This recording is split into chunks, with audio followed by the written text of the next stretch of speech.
অনেকেই তো মিষ্টি ভাপা পিঠা খেয়েছেন। আজ সবচেয়ে সহজ পদ্ধতিতে জাল জাল ভাপা পিঠার রেসিপি, তাও প্রেসার কুকারে। খুব অল্প সময়ে 2 থেকে 3 সেকেন্ডেই বানানো যায়। সম্পূর্ণ ভিডিওটি দেখতে থাকুন। এখানে কিছু চাউলের গুঁড়া নিয়ে নিলাম, স্বাদমতো লবণ। ভালো করে লবণ গুঁড়ির সাথে মিশিয়ে নিব।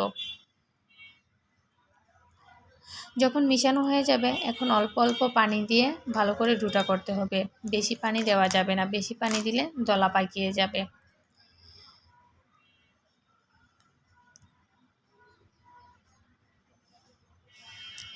যখন আমরা হাত দিয়ে মুঠ করলে, চাপ দিলে জড়ো হয়ে যায়, তখনই আমরা বুঝবো ডুটা পারফেক্ট। এখন একটা প্লাস্টিকের হাঁড়ি দিয়ে চেলে নিব।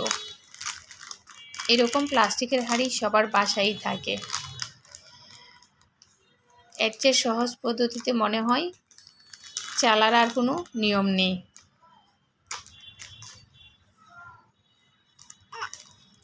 প্লাস্টিকের হাঁড়িতে খুব অল্প সময়ে ইজিলিভাবেই গুঁড়িগুলাকে চালা যায়।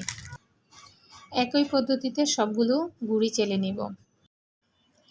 সবগুলো গুঁড়ি চালা শেষ হয়ে গেলে কাঁচামরিচ কুচি, ধনিয়া পাতা কুচি অ্যাড করে ভালো করে মিশিয়ে নিব। এখন প্রেসার কুকারের সিটিটা খুলে নিব। ভিডিওটি দেখতে দেখতে ভালো লাগলে একটা লাইক, কমেন্ট আর সাবস্ক্রাইব করে পাশে থাকবেন, যাতে এরকম সুন্দর সুন্দর ভিডিও দেখতে পারেন। প্রেসার কুকারে বানানোর জন্য আমাদের এরকম একটা তেলের টিপ লাগবে।